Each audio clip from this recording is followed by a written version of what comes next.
Bonsoir, nous sommes le vendredi 23 mars. Voici les principaux titres que nous allons développer dans ce journal.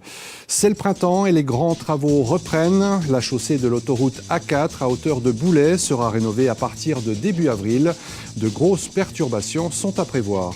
610 pilotes au départ de l'enduro du Val de Lorraine classique. Un week-end qui va faire du bruit du côté de Faux, près de Nancy. L'heure est au dernier préparatif. Les plus grands designers français et étrangers exposent leurs œuvres durant 3 jours au Parc des Expos de Metz, à découvrir jusqu'à lundi. Et en fin de journal, nous irons à Delme, où la synagogue s'est transformée en centre d'art contemporain, un centre qui accueille jusqu'au 13 mai une exposition très originale. Attention, si vous circulez sur l'autoroute A4 entre Metz et Saint-Avold, à partir de début avril, des travaux de rénovation de la chaussée vont être réalisés. Des travaux qui vont s'échelonner jusqu'à fin juin. De grosses perturbations de la circulation sont à prévoir sur une portion de 14 km. Le détail avec ce reportage de Michel Weiss. Le trafic est encore fluide sur l'autoroute A4, mais cela risque de changer à partir du 2 avril et ce jusqu'au 22 juin. Le groupe Sanef rénove les chaussées de la section comprise entre l'échangeur de l'Auvalière et le diffuseur numéro 38 de Boulay dans les deux sens de circulation. Un programme de rénovation nécessaire sur une portion de 14 km dont le but est d'assurer sécurité et fluidité. Il rentre dans le cadre des opérations que nous réalisons chaque année afin de garantir sur l'ensemble du réseau une parfaite sécurité de conduite. Concrètement, nous allons reprendre la chaussée sur une vingtaine de centimètres, faire une première couche de structure et une dernière couche de roulement en seconde phase. Les fermetures ponctuelles des bretelles du diffuseur de Boulay et les restrictions relatives au chantier vont engendrer des difficultés de circulation en semaine lors des heures de pointe. Toutefois, la SANEF veut mettre tout en œuvre afin de simplifier la conduite des usagers. L'essentiel des travaux vont être réalisés sur basculement de chaussée, c'est-à-dire que les usagers venant soit d'un sens soit de l'autre seront basculés de l'autre côté. D'accord. Et certains jours, comme on pourra vous l'expliquer un peu plus tard, on va fermer le diffuseur de Boulay dans certains sens afin de limiter justement l'encombrement au niveau de l'autoroute. Notre seule possibilité, c'est pour contrer un peu le risque de ralentissement, c'est de libérer les voies le plus tôt possible en fin de semaine. Alors pendant ces 12 semaines, une seule chose à faire, lever le pied. Un vol Metz-Nantes pour 29 €, c'est ce que propose la compagnie low-cost Volotea à partir du 1er août. Cette toute nouvelle compagnie espagnole proposera un aller-retour 3 fois par semaine depuis l'aéroport de Metz-Nancy-Lorraine. 3 Boeing 717 de 125 sièges assureront la liaison entre la Lorraine et Nantes-Atlantique. Un projet ambitieux pour concurrencer le TGV qui relie les deux villes en 4h30. Le vol s'effectuera en seulement 85 minutes. La 13e édition du Val de Lorraine classique d'enduro se déroule demain et dimanche à Faux, entre Pont-à-Mousson et Nancy. 80 km de circuit et 610 pilotes au départ de cette course qui réunit les plus grands champions nationaux et internationaux. Les organisateurs sont sur les chapeaux de roue et mettent les gaz sur les derniers préparatifs. Un sujet signé Anne-Sophie Pierson et Arnaud Caël. Des motos comme celle-ci, il en arrivera encore quelques centaines jusqu'à ce soir. Le Val de Lorraine Classique Enduro va attirer pour sa 13e édition plus de 600 pilotes. La compétition forte de 10 spéciales autour de Faux débutera demain. Pour l'heure, les pilotes arpentent les sentiers. Une préparation classique, même incontournable, pour appréhender au détail près tous les subterfuges d'un parcours tortueux. Le repérage est très important pour nous qui cherchons la gagne. Puisque voilà, le circuit, on ne le connaît pas avant d'être sur la moto, donc on peut le repérer qu'à pied. Moi je viens en début de semaine pour commencer déjà à repérer le circuit. Et donc c'est très important pour faire des bons temps. Et si toutefois il y a des dangers, voilà, on sait là où il y a des dangers, on sait où on peut accélérer. Le Val, comme on l'appelle affectueusement, s'est internationalisé au fil des années. Pour les 800 bénévoles réquisitionnés, cette édition 2012 est encore plus particulière que d'ordinaire. 2012, je pense plus pour moi que pour tout le monde. Pour moi, c'est un renouveau. C'est plein de choses nouvelles qui ont été créées. On a travaillé énormément sur une organisation informatisée. Donc là, j'en remercie plein de collègues parce que on a simplifié le travail. On a fait des choses énormes concernant la protection des sites et l'environnement. On a fait plein d'actions qui peuvent maintenant projeter la manifestation sur plusieurs années. Depuis 2007, boue, neige, vent, pluie rendent les conditions extrêmes. Cette année, la donne va considérablement changer avec un soleil garanti, un paramètre qui devrait faciliter la vie aux concurrents. Le confort, c'est déjà de rouler au sec, c'est toujours mieux. Surtout que bon, là, c'est une classique, donc une épreuve classique, c'est quand même au niveau difficulté moins soutenu qu'un championnat de France ou autre chose. Donc voilà, quand il pleut, on subit plus la météo, on a froid et c'est pas tout le temps agréable. 15 000 spectateurs sont attendus sur les 2 jours de compétition.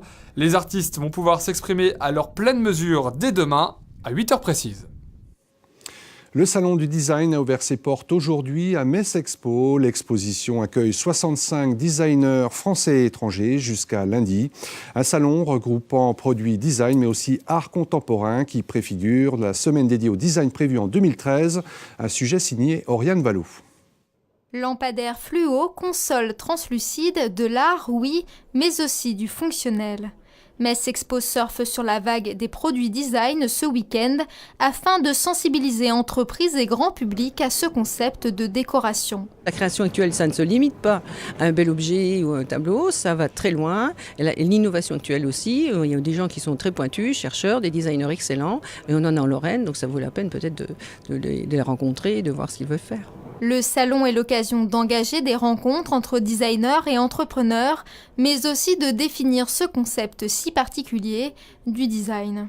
Le fait que les artistes utilisent des matériaux, des process, on voit bien qu'il y a une rencontre et une frontière assez souple entre le monde de l'art tel qu'on l'a connu autrefois, qui était un monde des beaux-arts, réservé à quelques œuvres uniques, alors qu'ici on rencontre des objets qui peuvent être dupliqués et qui ont aussi un lien avec l'artisanat.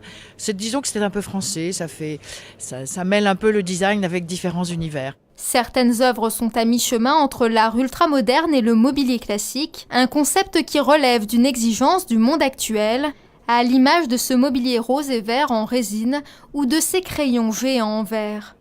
Un design utilisant les outils industriels pour créer un objet unique et fonctionnel. C'est vrai que ça demande un outillage et une maîtrise technique très impressionnante parce que ce sont des insertions de plaques de couleur dans la masse, donc dans une masse entièrement transparente. Et pour avoir une telle perfection, c'est-à-dire zéro défaut, pas de bulles, ça demande vraiment une maîtrise technique très impressionnante. Et des machines qui puissent réaliser l'usinage, donc à échelle de l'industrie, mais pas dans la production. Le salon du design est à découvrir jusqu'au lundi 25 mars au parc des expositions de Metz Métropole. Déplacement court mais périlleux ce soir pour le FC Metz. Les Grenats défient Reims, 2e de Ligue 2 pour le compte de la 29e journée. Lors du match aller, les Messins avaient mis fin à une série de 5 défaites en disposant des Rémois. Aujourd'hui, le contexte est sensiblement identique. Metz n'a pas gagné en 2012 et doit réagir rapidement. Une soirée football à suivre sur Mirabel TV à partir de 19h55 en partenariat avec nos confrères de Direct FM. Un lieu de culte pour accueillir des expositions. Depuis plus de 20 ans, la synagogue de Delme propose une offre culturelle en milieu rural. Transformée en centre d'art contemporain, les artistes nationaux et internationaux exposent régulièrement leurs œuvres. C'est le cas de 2 artistes parisiens. Un sujet d'Anne-Sophie Pierson. Un centre d'art contemporain dans une synagogue en milieu rural, le concept a de quoi surprendre et pourtant, avec ses jeux d'ombre et de lumière, ses espaces et ses formes symétriques, la synagogue de Delme se prête parfaitement à sa nouvelle vocation. Ancien lieu de culte bâti en 1881 pour répondre à la demande de la communauté juive, le lieu est délaissé dans les années 90 avant de retrouver une seconde vie, proposer une offre culturelle de pointe en milieu rural. C'est justement d'autant plus important de pouvoir exister aussi en dehors des grands centres culturels habituels, de pouvoir aussi offrir des projets effectivement exigeants et de grande qualité, mais aussi avec une visibilité et un rayonnement national et international. Un rayonnement aujourd'hui assuré avec des artistes nationaux mais aussi internationaux, des noms comme Daniel Buren. Le centre d'art de Delme s'est forgé une réputation et cultive son particularisme. Ici, pas d'exposition préexistante, toutes les œuvres sont créées pour ce lieu. Les artistes sont souvent inspirés par la nature du lieu. Alors parfois ils travaillent vraiment avec l'histoire, la mémoire de cet espace, voilà, qui a été jusqu'à la fin des années 70 une synagogue. Parfois ils se servent de sa géométrie, donc c'est pas forcément en lien avec l'histoire du lieu, mais c'est avec la plastique du lieu. Jusqu'au 13 mai, Louise Hervé et Chloé Mathieu proposent une nouvelle exposition, un roman feuilleton en 10 épisodes, publié chaque semaine dans Le Républicain lorrain. Benvenuto, ils sont des milliers. Le jeune garçon était recroquevillé sous le pentacle que Benvenuto Cellini tenait au-dessus de sa tête. Cellini plissait les yeux. La fumée se répandait au-delà du cercle jusqu'au bord de l'arène. L'air était saturé de parfums. Un texte très rocambolesque qui mélange différents genres littéraires, à la fois science-fiction, roman d'aventure, intrigue amoureuse et différentes époques également. Il y a plusieurs personnages à la fois de la Renaissance, des personnages contemporains, des personnages antiques. Donc toutes ces époques et ces lieux géographiques se rencontrent et s'entrechoquent dans un texte qui est extrêmement érudit. Avec ce feuilleton qui casse les codes littéraires classiques, les deux artistes ont associé des objets empruntés aux collections des musées de Bar, de Marsal et de Vic. Le Centre d'art contemporain se veut accessible à tous les publics et gratuit. Et pour accueillir encore plus de visiteurs, la synagogue de Delme se prépare à rénover un bâtiment exclusivement dédié à l'accueil des publics. C'était le journal de la rédaction. Merci de votre fidélité. Attention, ce week-end, on change d'heure. Il faudra avancer sa montre dans la nuit de samedi à dimanche et il faudra l'avancer d'1 heure. Elle est toujours à l'heure. C'est Valentine pour le grand rendez-vous. Bonsoir ma grenouille. Au programme ce soir.